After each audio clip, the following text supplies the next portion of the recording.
안녕하세요, 닥터부자빠입니다. 제 네이버 카페에 올려주신 구독자분의 사연을 하나 가지고 왔습니다. 사연을 같이 읽어보고요, 부동산 고민 상담 하는 시간 가져보겠습니다. 이분이 지금 고민하시는 큰 주제는 30대 맞벌이 부부의 투자 고민입니다. 사실혼 관계라고 하셨기 때문에 지금 보니까 혼인신고는 안 하신 것 같아요. 그래서 혼인신고를 안 한 상황에서 각각 1+1 전략을 갈 것이냐, 아니면 혼인신고를 하고 나서 똘똘한 한 채로 갈 것인지에 대한 고민이신 것 같습니다. 그러니까 제목만 읽어봐도 명확하게 좀 이해가 되고요. 사연을 좀 읽어드리도록 하겠습니다. 안녕하세요. 유튜브를 보고 투자 인사이트를 많이 얻고 있습니다.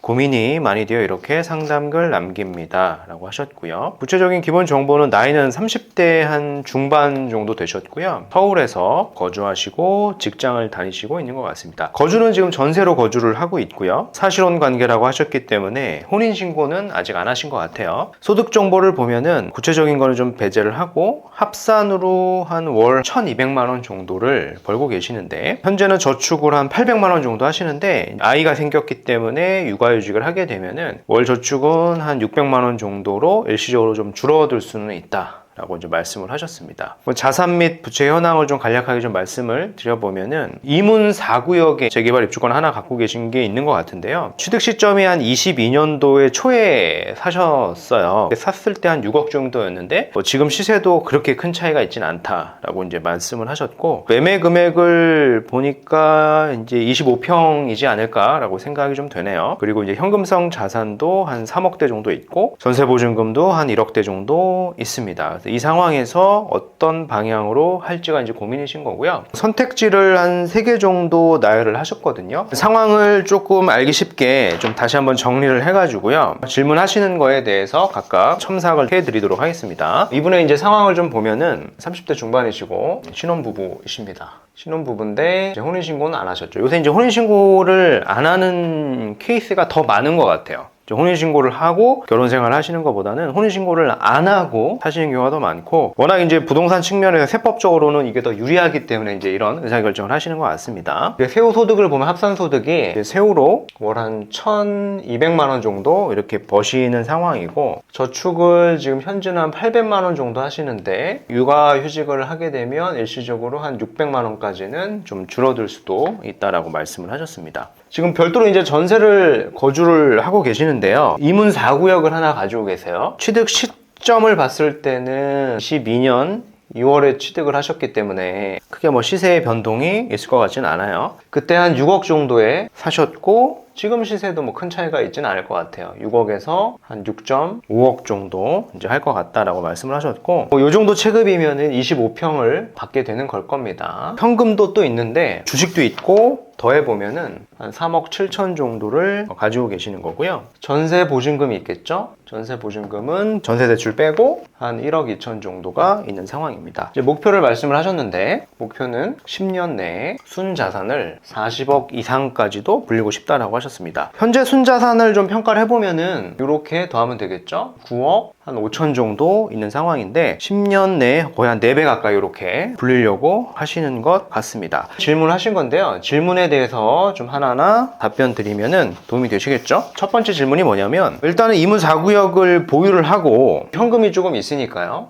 대출을 좀 활용하셔가지고 이 현금과 더해가지고 집을 하나 더 사겠다라고 말씀을 하셨거든요. 대상지가 보면은 신길 뉴타운, 청계에 있는 아파트, 상도에 있는 아파트를 말씀하셨는데, 매매 금액에 큰 차이가 있지 않고 입지적으로 큰 차이가 있지는 않다 보니까 신길 뉴타운만 언급을 해서 말씀을 드리면 될 것 같아요. 여기에 대한 저의 답변은 뭐냐면, 이문 4구역을 보유하고, 왜냐면 우리는 아직 혼인신고를 하지 않았으니까 각각 1주택을 해도 우리는 1주택 비과세 특례를 각각 받을 수가 있으니까 이런 고민을 하시는 거고, 질문하셨던 게 신길 뉴타운에 있는 아파트 25평이죠. 여기 매매가가 한 12억 정도 하니까 전세를 끼면 자기 자본이 한 5억에서 6억 정도만 살 수가 있죠. 이 전략에 대해서 어떻게 했느냐라고 질문하셨는데, 지금 말씀하셨던 이런 10억대 한 초반 정도의 주택들, 입주권들은 지금 좀 저평가 구간이라고 저는 생각을 하거든요.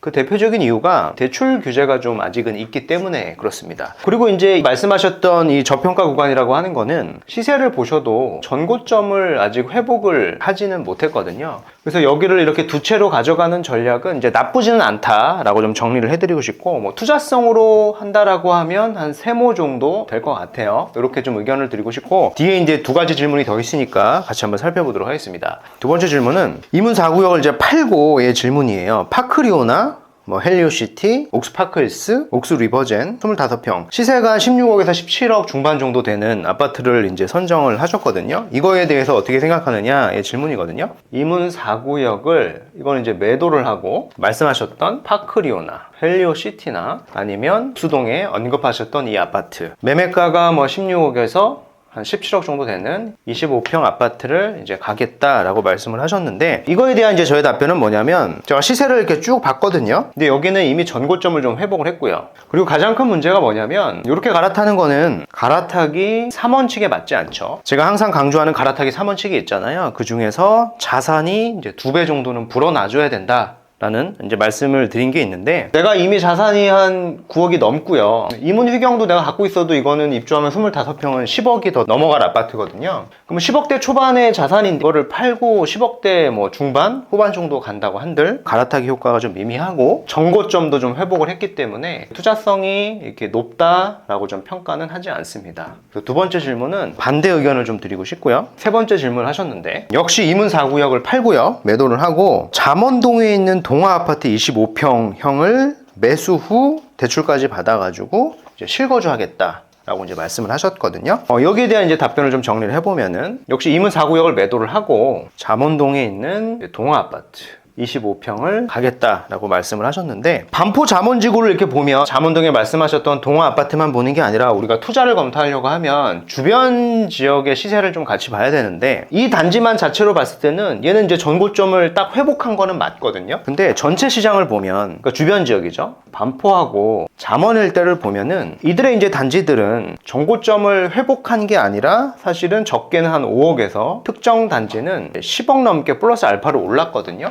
근데 반면에 잠원동 동아아파트 같은 경우에는 딱 전고점만 회복을 했고요. 그 이상의 시세가 반등을 하진 않았다라고 판단이 돼서 현재 시점에서도 투자성은 괜찮다라고 생각이 되고요. 비록 여기가 재건축은 아니에요. 리모델링이라고 하는 사업성에 좀 한계는 있을 수는 있는데, 내가 가진 펀더멘털 자체는 사실 입지가 워낙 우수하고, 그뿐만 아니라 주변에 쟁쟁한 단지들이 굉장히 많죠. 바로 옆에 이제 반포 자이도 있고요. 그리고 신반포 4차도 있고요. 그리고 가장 중요한 게 뭐냐면 25년도 이제 6월에 이제 입주를 앞두고 있는데 메이플 자이가 입주를 합니다. 메이플 자이가 입주를 하면 해당 지역의 시세가 좀 많이 반등을 할 겁니다. 반등을 하면 내가 가지고 있는 요 잠원동 동아파트 만약에 사시게 되면 가지게 되겠죠. 그래서 시세의 영향을 이렇게 줄 수가 있으니까, 제가 봤을 때는 정고점을 뚫고 올라가지도 않았고 주변 단지 대비 충분히 미래 가치도 있고, 뭐 리모델링을 했을 때도 시세가 많이 좀 올라갈 수도 있다 라고 생각이 돼서 세 번째 질문이 사실 가장 좋은 것 같고요. 그래서 정리를 해드리면은, 투자성이 가장 높은 거는요, 요 Q3의 질문이고요. 그 다음 우선순위. 근데 얘는 이제 대출을 좀 많이 받아야 되니까 이게 부담이 된다라고 하면은 Q1의 선택지를 가셔도 이제 나쁘지는 않다라고 생각을 합니다. 근데 그런 생각을 좀 해보셔야 돼요. 우리가 이문 4구역을 가지고 있고 신규 루타운을 또 사가지고 이렇게 투자를 한다는 얘기는 결국엔 여기서 시세 차익을 보고 뭐 이런 좋은 지역을 또 가기 위함이잖아요. 근데 여기서 시세 차익을 나중에 보더라도 여기를 좀 따라잡기는 쉽지는 않다. 이왕 간다라고 하면은 한 번에 좀 좋은 지역으로 이제 갈아타시는 것을 권장드리고 싶습니다.